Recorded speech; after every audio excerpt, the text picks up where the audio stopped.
because the same people that own the Federal Reserve Bank of the United States own all the other news media, and they would certainly not go out there with a big fanfare and news to say, oh, the central bank of the United States has just been taken over or nationalized by Donald J. Trump. So very few scant articles made it that Donald Trump brought the Fed into the Treasury Department of the United States, and that's news that was put out. But it's much, much bigger than that.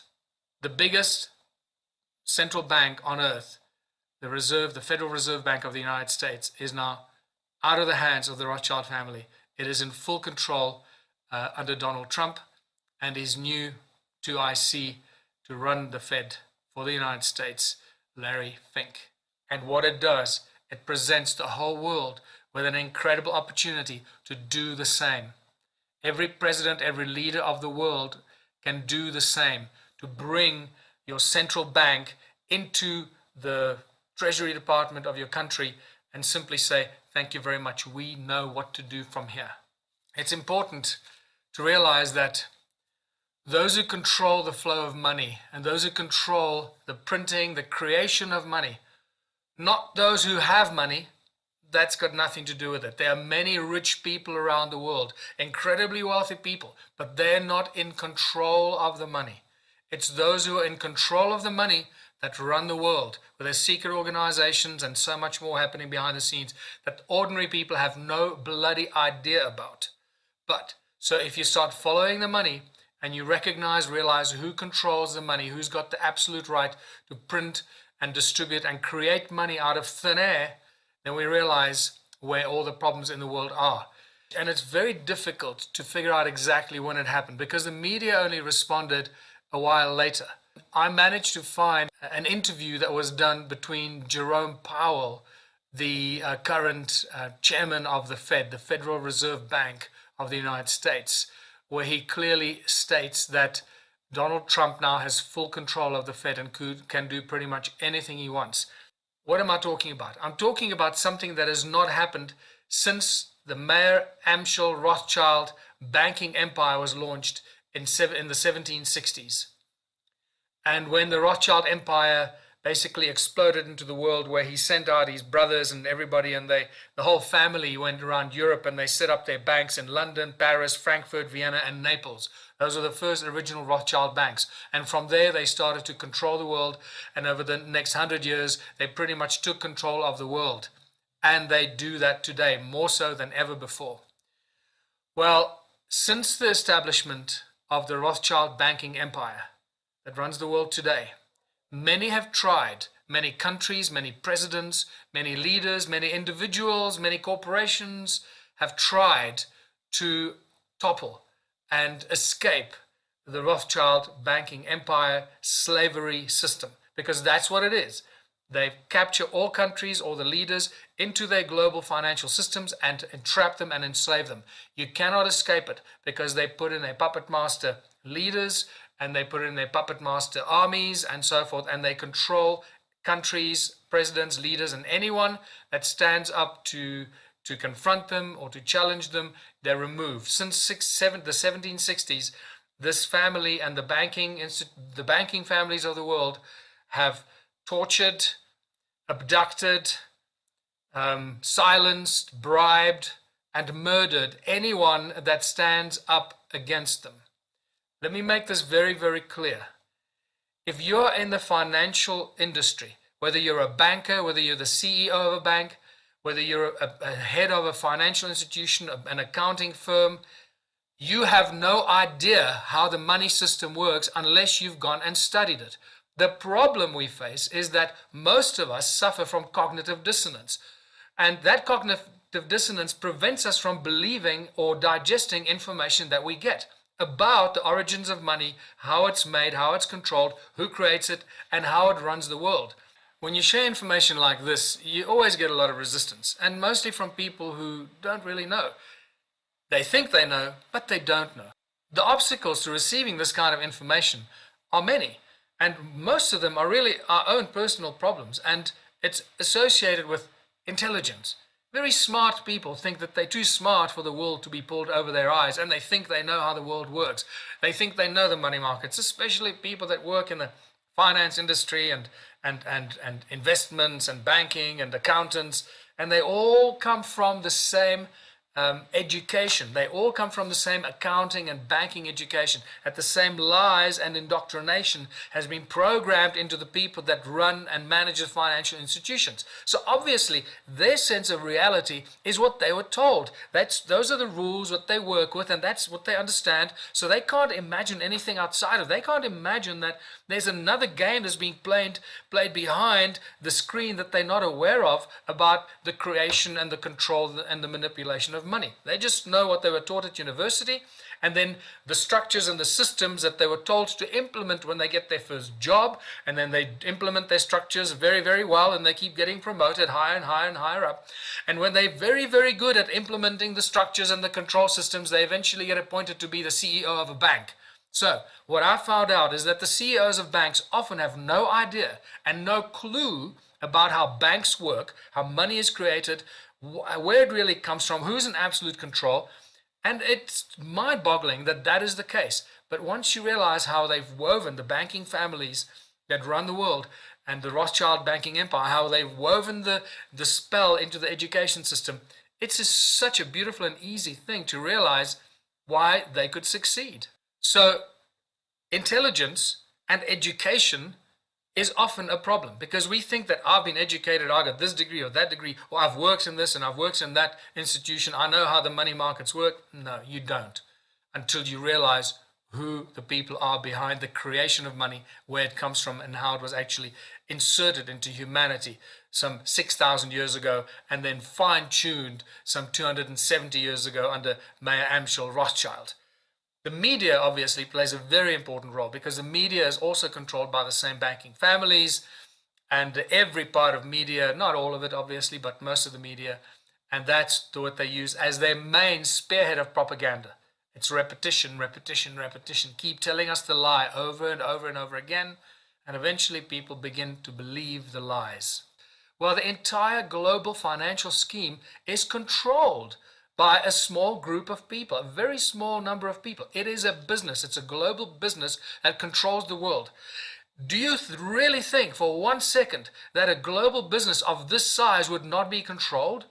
You've lost your mind if you think like that. It is the most controlled business on earth because it controls all the other businesses on earth. Okay, so let's backtrack here. Since the launch of the Rothschild banking empire that has grown into what we know as the financial industry today, no one has been able to topple the Rothschild grip on humanity. And there have been some very important and very prominent people that have tried and have done very, very well. And they've all been silenced or killed.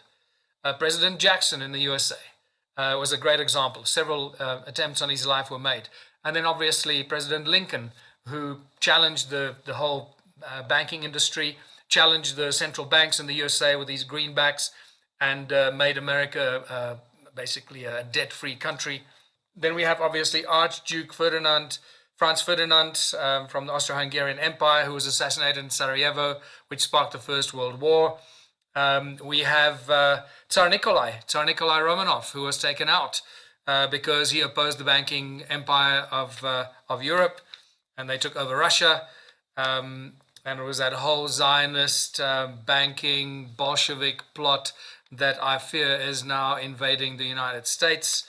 And also we have Hendrik Verwoerd, South Africa's Hendrik Verwoerd, who was murdered under the guise of apartheid. It had nothing to do with apartheid. Hendrik Verwoerd wanted to do what JFK did just 3 years before him in 1963, when JFK started to print the United States notes. He did pretty much very much the same to what Donald Trump did, except he didn't have the support. He was all alone. Can you imagine how JFK must have felt when he started to print the United States notes? He couldn't talk to the media. He couldn't get his message out to the people because the media is controlled by the people that run the Fed. He's just stolen the Fed from the banking families that own the media and all the propaganda of the world, there's no way he could share his knowledge and information with the people. So very quickly they just took him out, and the Fed took back the money, control of the money, and everything went back to normal. But JFK came very, very close, but the time wasn't right. The international media, the network that we have today, the social media, the internet, is a far more conducive environment for any leader of a country to be able to do such a thing, because the moment you do it, the entire global propaganda machine through the mainstream media will come down on you like an unimaginable pack of terriers, and they will rip you apart. And that's pretty much what's happening in the USA right now. So just so that you understand, the banking industry is not a noble business. It is the largest organized crime syndicate on earth. It is the biggest and the most powerful organized crime syndicate because they control the making, the creation of money, and the distribution of money around the world, everywhere. And they have held that control as firmly as they possibly can. When I say that banking is not a noble industry, I'm not talking about the people that work in the banks or middle management or even top management. Those people have just got jobs. They got families, they got jobs. They got no idea what the bank does, how it operates. They're just happy to have a job, get a salary at the end of the month, take care of their family, and get on with life as a slave to the bank, month in, month out, year in, year end. It is unbelievable how the banking industries that have enslaved us use the people as their slaves to prop up and keep their slave master industries going. So if you still think that banking and money is a noble industry, change your mind immediately. And this is how we can get ourselves out of it. Knowledge is power. If you know this, and once you know this, it's very easy to recognize what we have to do to get out of it. I'm going to throw in this here. The one small town strategy with the Ubuntu movement has all the solutions for this problem. We can get out of this problem literally in the blink of an eye. All we need is more people to recognize how powerful the one small town strategy is, and we can start moving on this very, very quickly. So let's come back to Donald Trump and what he did.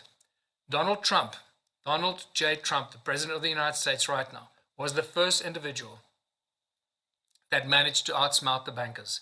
He did it quietly, stealthily, and without any fanfare or global news or reporting on it. He took over and basically nationalized the Federal Reserve Bank of the United States. Now, I know that there are going to be a lot of people jumping up and down, oh, he didn't do this, he didn't do that. And all I'm going to tell you is that if you still think that, then you have no idea how the central banks of the world work, who controls them, how they operate, and you need to go away and go back to the drawing board, go back to class and learn about this.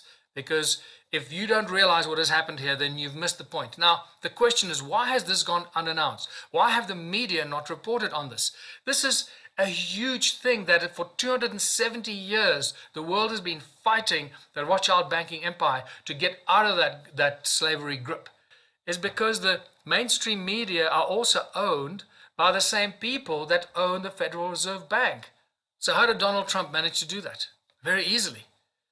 The central banks of the countries are generally protected by the armies of that country. The army, the military, the police. And they're the ones that normally protect the draconian slave masters, the central bank, until you get a president that realizes what's going on and he takes over that central bank because he can, because he controls the army, and the army is not going to go against him because he controls the army. Donald Trump is the president of the USA. He controls the army, the military, the police, and etc. And especially now, under the state of emergency, he's got pretty much complete control of the USA. So Donald Trump simply brought the Federal Reserve Bank into the Treasury Department. And nobody realized what was happening. It was such a slick and subtle move. He didn't close it or annex it or say, oh, you're a bunch of bad guys, we don't want to work with you. No, not at all. He just said, we are bringing the Fed into the Treasury Department because we need to work closer with the Fed. From that moment on, he, by de facto, became the head of the Fed. Then he did the next most incredible move, and he appointed as his 2IC, or the guy to look after the Fed, now under the umbrella of the United States Treasury Department, that one of the most powerful, if not the most powerful and influential person in the world,